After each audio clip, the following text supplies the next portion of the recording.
There were 26 chairs at that dinner. I remember counting them because I wasn't supposed to be in any of them. The moment I sat down, I saw it. The flicker of panic in her eyes. Just for a second. Like she didn't expect me to actually show. Camille said the invite was a formality. No pressure, she whispered earlier that afternoon, as she buttoned her blouse and avoided eye contact. If you're tired, you really don't have to come. I came anyway. Harborview Club was the kind of place where valet drivers wear gloves and the air smells like old money and judgment. The chandeliers had names, apparently. Ours hung over table 5. I wasn't supposed to be in chair 14. That was his seat. I found out later. The dinner was for Harvey, her boss. A milestone celebration, she called it. His company hit some absurd number. I never cared much for those parties, but she wanted me to make an appearance. Except I appeared too long. I stayed. She spent the entire evening pretending I was invisible. I'm not exaggerating. People would ask, "Who's this?" And she'd say, "Oh, that's Emmett." Like I was her cousin visiting from some boring town. Not my husband. Not even my +1. Just Emmett. Half the time she didn't even say that. She'd just smile and turn back to the conversation. I must have refilled my own glass 6 times just to stay seated. But then came the moment. The moment that finally made me push my chair back, the chair I wasn't supposed to be in, and leave. It was subtle. Most wouldn't have noticed it. But I did. Camille was standing close to Harvey. Too close. Their hands brushed once, then again. Then she laughed. Not a polite laugh, but the one she reserves for people who make her heart beat faster. And he tucked a stray piece of her hair behind her ear. That broke something inside me. Not because of the gesture, but because of her reaction. She didn't flinch, didn't step back. She smiled, like she'd been waiting for him to do it. I stood.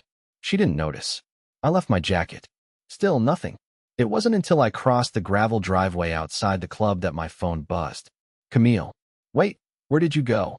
5 minutes. It took her 5 minutes after I vanished to realize I was gone. But here's the part that still guts me. As I looked back at the window, there was someone sitting in chair 14. My chair. A man I'd never seen before. Smiling, with his arm draped casually over the back of her seat. I spent most of the drive home adjusting the rearview mirror. Not because I needed to see behind me. There was nothing to look at, but because I couldn't stop staring at myself. I didn't recognize the man staring back. He looked smaller, like the suit was too big for him now. I paid for tailoring. I remembered doing that. But somehow, the shoulder seams were drooping, and the collar didn't sit right. Like the fabric had learned who I was before I did. I didn't cry. I'm not that poetic. But my hands were sweating so much I had to drive with a napkin between my palm and the steering wheel. The valet had handed it to me as I left, smiling like I was just another satisfied guest calling it an early night. I wanted to scream. Instead, I drove. The house was too quiet when I walked in. That kind of silence where you realize how loud your hopes used to be. I tossed my keys onto the counter, and for a split second, I almost texted her, "Hey, I'm home." But that felt ridiculous. Why should I have to tell her anything? Still, I waited.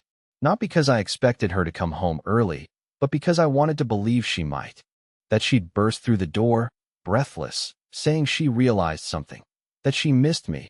That she felt sick not having me beside her. That she noticed I was gone right away and panicked. But 5 minutes turned into 20. 20 into an hour. Then something strange happened. Her tablet pinged. We don't use the same devices much. But I'd logged in once to send a birthday gift from her Amazon account last year, and I guess the sync never turned off. Her messages were rolling through like raindrops on glass. I swear I didn't mean to snoop. But the screen lit up again, and one name kept repeating. Harvey Linford. Her boss. The silver-haired ego with a yacht-sized smile and an executive assistant who follows him like a shadow. At first, the messages were professional. Great job with the speech. You looked stunning tonight. Thanks for handling the investor crowd. But then things bent sideways. Next time, don't bring your husband. I froze. The timestamp? Exactly 6 minutes after I left the party. I scrolled. My thumb trembled so much I nearly dropped the tablet. Another message followed, from her. I didn't think he'd come. And then, he wasn't even supposed to sit there. That's when I realized something that made my stomach turn. The chair. The one I sat in. The one that felt off all night. The one that had a wine glass already half filled when I arrived at the table. It wasn't mine. It wasn't ever meant to be. He had a place waiting for him. Not me. I couldn't stop looking at the messages.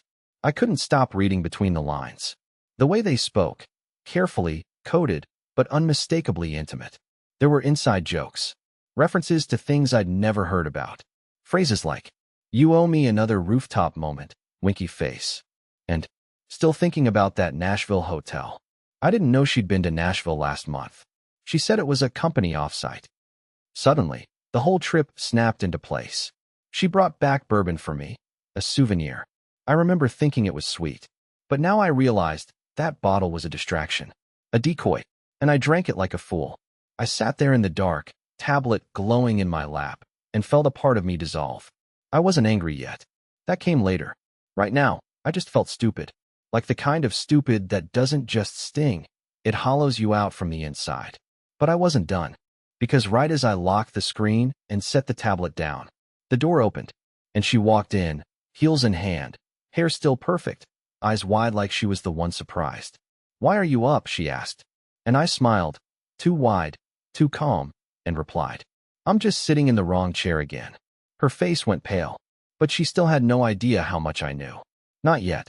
She stood in the doorway longer than necessary. That pause, the delay between removing her shoes and speaking again, wasn't guilt. It was calculation. She was trying to measure me, to see if the temperature in the room had changed. It had, but I smiled anyway. I don't know why. Maybe because I wanted to see how far she'd go. Maybe because part of me still wanted to believe that she'd crack, that something real might fall out. Camille walked into the kitchen barefoot, quietly, like she didn't want to wake up a truth that was already sitting between us. "You're acting weird," she said, pouring herself water like she hadn't just come from a ballroom filled with lies. "Did something happen at the dinner?" I stared at her. She didn't look messy or flustered. Her lipstick was slightly faded, sure, but otherwise, flawless. The same Camille I married. The same Camille who could lie through her teeth and still convince the priest she'd never sinned. She leaned on the counter, sipped. "You left early. You noticed?" She tilted her head like I was the one being dramatic. Of course I noticed. I just didn't want to cause a scene. You know how important tonight was. That was her game. Flip the script. Make it about optics. About me being the one who disrupted the narrative. I figured I wasn't needed, I said, watching her face closely. She didn't flinch. "You were. But you know how it is. Networking. Schmoozing. You hate those things." Another twist of the knife. She wasn't denying what happened. She was just reframing it, suggesting I should have known better than to come. That's when I pulled out the tablet and slid it across the table. She blinked. Didn't touch it. Just stared at the dark screen like it might explode. "What's this?" "Open it." Nothing moved for a moment. Just her breathing, soft and slow. Then, finally, she tapped the power button. The screen lit up directly into the messages. Harvey's name at the top. The most recent message still unread. "Hope the drive home wasn't awkward," winky face. Her jaw tightened. "I didn't mean for you to see that," she said. It's not what it looks like. Let me explain. Just that. Like the only real sin was me stumbling into her private little performance. "You didn't think I'd be there, did you?" I asked. "No. Honest. Too honest." I could hear the fatigue in her voice now. Not sorrow. Not remorse. Just the tired sigh of someone who got caught off script. She sat down slowly, as if rehearsing. "I wasn't trying to hurt you." My laugh came out dry, ugly. "Did it happen in Nashville?" She didn't answer, but her silence filled the room like a fire alarm. I waited. I wanted the truth to come out of her mouth. I didn't want to rely on Harvey's winks or calendar entries. I wanted her to say it. Finally, she nodded once. It was a mistake. Another rehearsed line. Another neutral phrase, softened to sound digestible. How many times? She opened her mouth, closed it, thought about lying. Then, finally, whispered, "Twice." I stared at her, at the woman I swore I knew, and I felt something unexpected rise inside me. Not rage, not even betrayal. Something worse. Clarity. I saw everything. The forced smiles. The sudden business trips. The way she'd started locking her phone when she never used to. All of it. A pattern I refused to notice while it was still fixable. Camille tried reaching for my hand. I pulled away. "You said you wanted me there tonight," I said, voice low.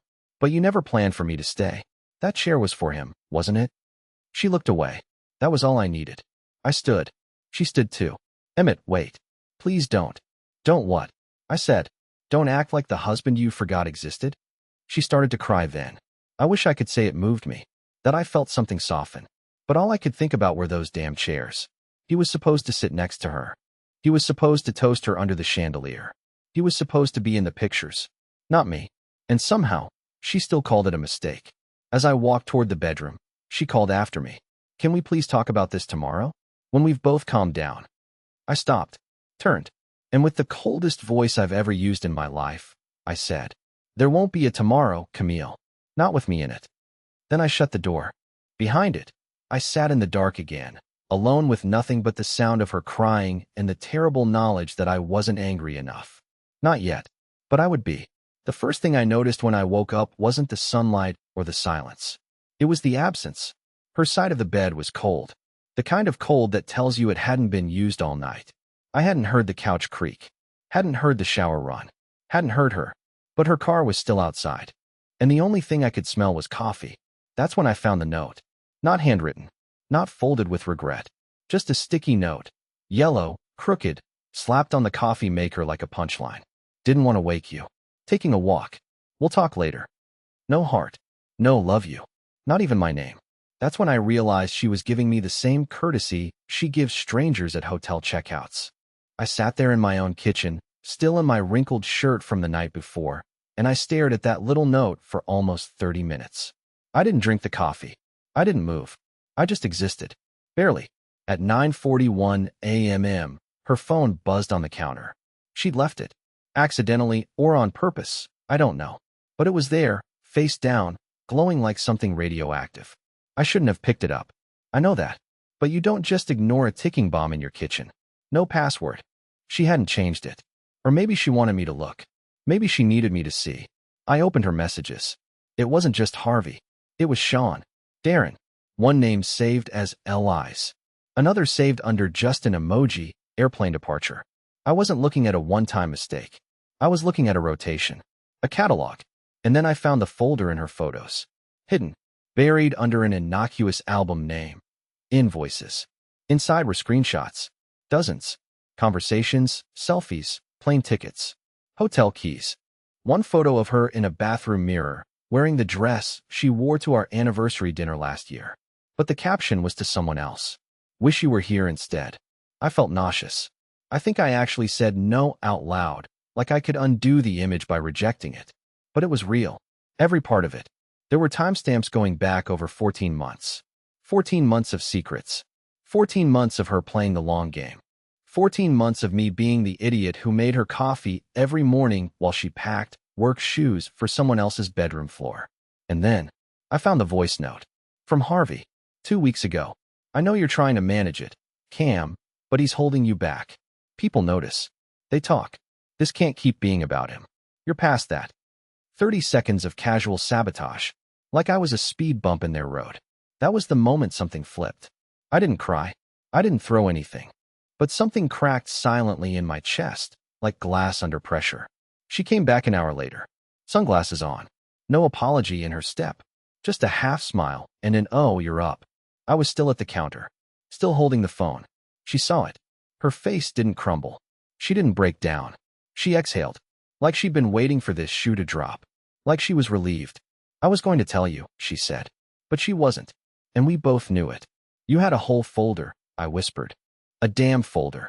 She pulled out a chair, like this was going to be a civilized talk. You don't understand what I've been dealing with.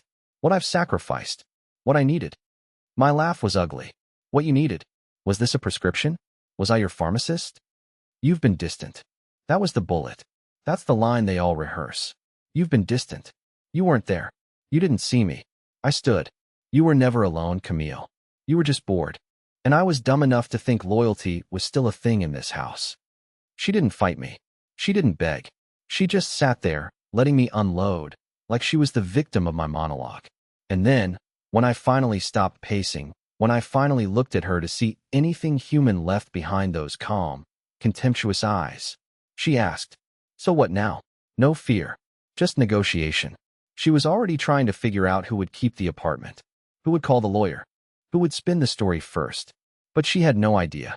None. Because I wasn't going to scream. I wasn't going to pack my bags. I was going to stay. and I was going to make her think everything was normal. Because people like Camille, they only break when they think they've won. 3 nights later, I made her favorite meal. Not because I forgave her, not because I wanted her back, and definitely not because I was hungry. I did it because I wanted to watch her eat it. Pasta alla vodka with seared shrimp, garlic bread, and a bottle of white wine she'd been saving for something special. I set the table, folded the napkins, even lit candles like we were reenacting a life I wasn't part of anymore. It was all theater. Camille walked in from work like nothing had happened. That had become her thing lately, pretending that this house wasn't burning at the foundation. She complimented the smell, kissed me on the cheek without making contact, and dropped her purse by the door like she hadn't detonated our marriage with her thumb. She sat down, took a bite. "You haven't cooked in a while," she said. I shrugged. Felt like it. And then I just watched. I watched her twirl the pasta. I watched her bite down on the bread like she wasn't the villain in this play. I watched her moan slightly, just a little, as she tasted the wine. She still had no idea what was coming. Because Camille is the kind of woman who only looks forward. She doesn't believe in consequences. She thinks stories in when she walks out of the room. So I made sure she stayed in this one. I cleared the dishes. She offered to help, but I declined. I even told her to go shower, relax, unwind. I could see in her eyes that she thought we were healing. That maybe the storm had passed. That maybe Emmett was still the idiot who'd rather fix a crack in the wall than ask what caused the damage in the first place. She had no idea I'd spent my lunch breaks contacting her coworkers. Quietly, anonymously. I started with a burner number and a carefully worded message to one of the junior associates she mentored. "Are you comfortable with how Harvey treats women in the office?" That was it. No accusations. Just a question. It spread like gasoline. By the next afternoon, 3 more employees had responded. One even asked, "Is this about Camille?" Another mentioned a hotel receipt she'd seen on the company's shared expense folder, but was too afraid to report. Harvey's name was all over it. Camille's initials, too. I didn't have to expose her. I just had to open the door and let the rot spill out on its own. While she dried her hair that night, I copied every message from her phone to a flash drive. Photos, voice notes, GPS data, screenshots. I even synced her calendar to a private account. I wasn't collecting evidence for court, not yet. I was collecting patterns. Because the thing about people like Camille, they don't just cheat on their spouses. They cheat on their rules, on their companies, on their timelines. She was sloppy, arrogant, and more than anything, she assumed I was too weak to weaponize what I knew. I waited. The next day, she called me during lunch. Her voice was sweet again. "Just wanted to say thanks for dinner last night. It meant a lot." I told her, of course. And I meant it. It did mean a lot. Because now I knew her rhythm. I knew when she felt safe. I knew what comfort looked like on her face. And I knew how to take it away. But the most important piece of the puzzle came the following morning. I was taking out the trash when a man pulled into our driveway. Black car, press collar, sunglasses. I didn't recognize him at first. He stepped out, paused. "Is Camille home?" I hesitated. "She's in the shower." He nodded, like he expected that. Then he said something that changed everything. "Can you just tell her Mark stopped by?" I didn't blink. I didn't answer. I just watched him walk back to his car like that was the most normal request in the world. His license plate was custom. Linford 1. Harvey. Using his first name like it was casual. She'd brought him here. She'd crossed that line. And now, I wasn't just betrayed. I was humiliated. And that's when the plan stopped being quiet. Because if she was going to bring the war to my house, then I was going to bury her in the rubble. I didn't sleep that night. Not because of anger. Not even because of what I saw. But because of the man I became after I saw it.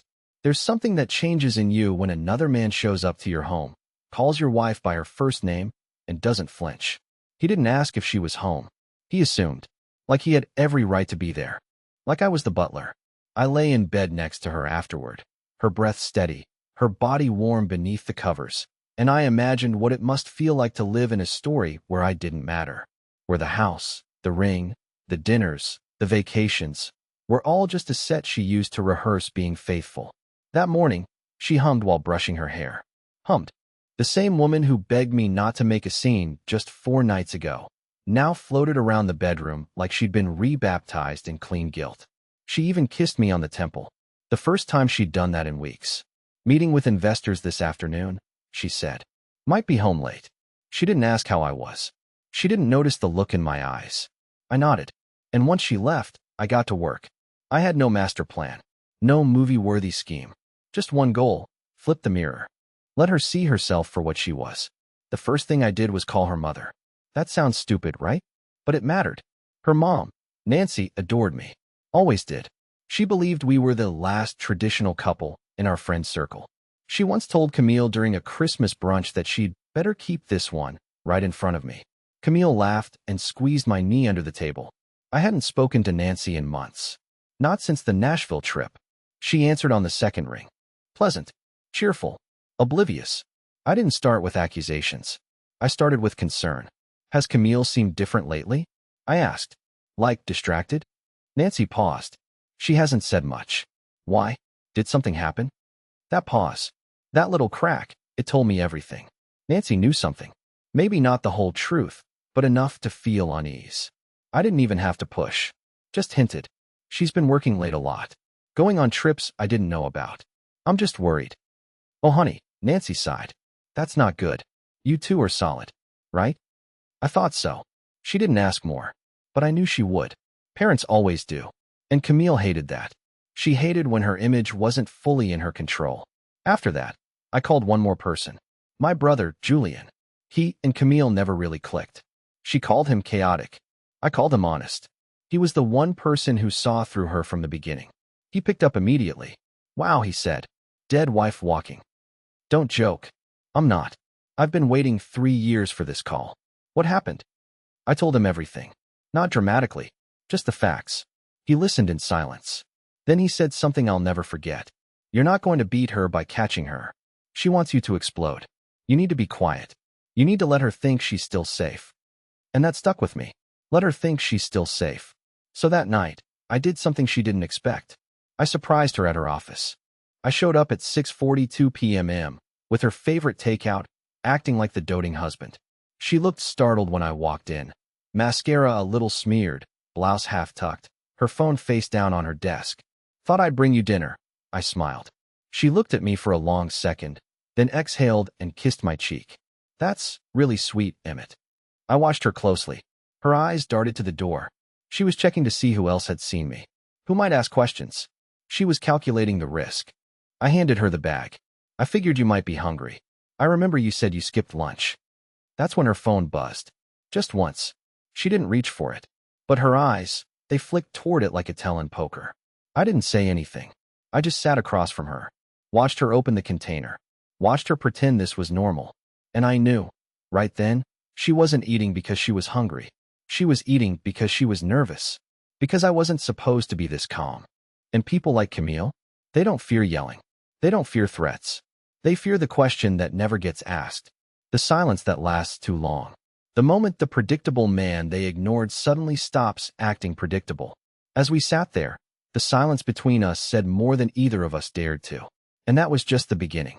Because while she sipped her drink and acted like she still owned the narrative, I was already 2 steps ahead. She just didn't know that I'd sent Harvey a little gift that morning. A manila envelope. No return address. Inside, a USB. And a note that simply said, check your calendar against hers. Carefully. Camille was still asleep when the email hit her inbox.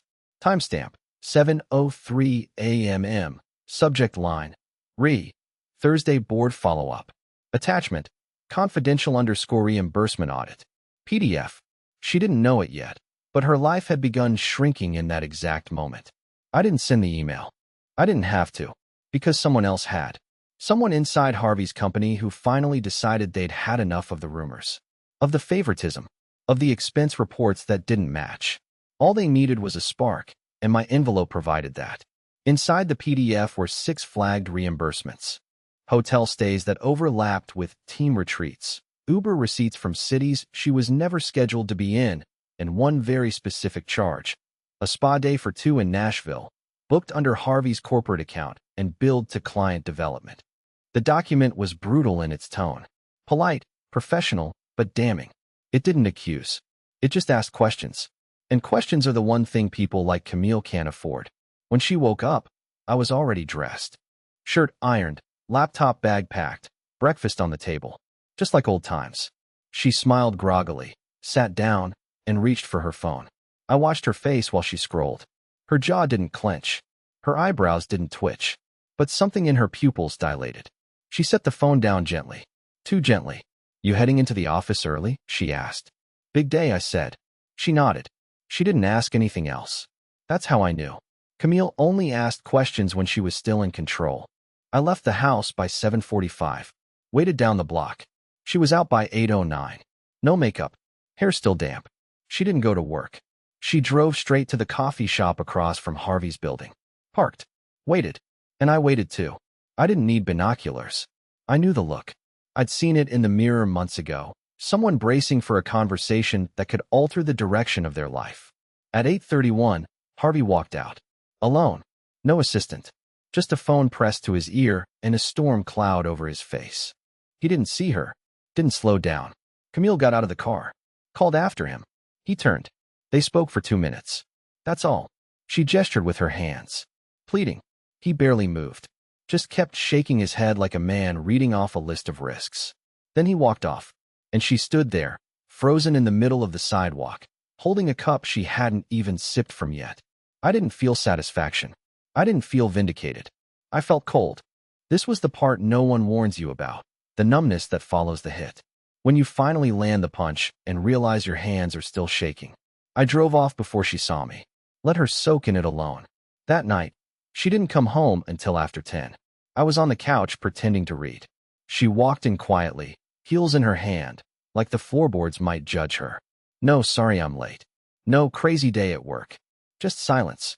She sat across from me, folded her hands, and looked like a student waiting for detention to begin. You sent something, didn't you? She asked softly. I didn't answer. She tried again. To Harvey. Still nothing. Her voice cracked, just a little. He's not speaking to me. The board called him in this morning. There's going to be a review. I looked up. That must be tough. She blinked. Her lips parted like she was about to spit something ugly, but nothing came out. Because the truth was already in the room. I didn't yell. I didn't gloat. I just watched her fall apart quietly, the way powerful people do when they realize their stage has collapsed. You've always been like this, she said finally. You act quiet, but underneath it all, you're just vindictive. I closed my book. No, Camille. I'm not vindictive. I'm just not blind anymore. She didn't reply. She just stood and walked into the bedroom without another word. I sat there in that silence, knowing something irreversible had just happened. Not just the fallout, not just the exposure, but the shift. She no longer saw me as harmless. She saw me as a man who could ruin her. And that was the first moment in years where I finally felt like I existed again. But I wasn't done. Because what Camille didn't know was that while her job crumbled, something else was already in motion. Something far more personal. And it would hit her where she kept all her secrets. Camille didn't speak to me for 3 days. No screaming. No blaming. No tears. Just silence. The kind that drips off walls and pools around your feet like something alive. She stopped cooking. She stopped asking where I was going. She stopped pretending. And honestly, I was fine with that. Because for the first time in years, I could hear myself think. On the 4th day, she handed me an envelope. No stamp. No label. Inside was a list, not typed, handwritten. Camille's handwriting was always neat, like someone preparing a legal document. The paper had 12 items. I've taken my things from the upstairs closet. I've canceled the joint credit card. I've removed my name from the utility account. I'll stay at a hotel until I figure out what comes next. I won't dispute the car. It's yours. I left you the passwords to the streaming services. I'm not proud of what I did. I don't expect you to forgive me. Harvey is resigning. I may lose my job. I know I've already lost you. I hope one day you'll feel lighter. That last line. That one broke something in me. Not out of sympathy. Not out of longing. But because it was the first time Camille ever acknowledged that I'd been carrying weight. Not just as her husband. As a ghost in our own home. She walked out without a suitcase. Just a leather tote bag and her coat. No dramatic exit. No begging. Just a woman slowly exiting a life she destroyed. And I let her go. No final words. No farewell kiss. Just the creak of the door and the silence that followed it. And in that silence, I smiled. Because it wasn't empty anymore. It was mine. In the weeks that followed, something strange happened. I started sleeping again. Not scrolling. Till 2 a.m. sleep. Real sleep. The kind where you don't wake up needing to check who she's texting. The kind where your chest doesn't feel like it's bracing for a bomb every time she walks in the room. I put the wedding photos away, not out of bitterness, just to give the walls some fresh air. I bought new sheets, gave the living room a fresh coat of paint, donated all the wine glasses we never used. And one Saturday afternoon, I did something ridiculous. I took a pottery class. Don't ask me why. Maybe I wanted to make something from mud. Something breakable that I could shape with my own hands. I met people. Real people. A retired electrician named Henry. A woman named Rochelle who made clay cats. Nobody asked what I did or who I used to be to someone else. They only knew me as Emmett. And that was enough. One day, my brother Julian visited. He looked around the apartment and blinked. "Dude," he said, "this place finally feels like you." And for the first time in what felt like a century, I believed him. 6 months later, I received a letter. Handwritten. Camille. She was working in another city now. Different industry. Said she needed a reset. She'd started therapy. She didn't ask for anything, not even forgiveness. She just wanted me to know she'd found a bit of clarity. I didn't respond. Not out of spite, but because she was right in that final line. "I hope one day you'll feel lighter." And I did. Not because she left, but because I stopped chasing the version of her I thought I married. I forgave myself for staying too long, for doubting my instincts, for shrinking just to make room for her chaos. I moved on. And in that moving on, I found something better than revenge. I found peace.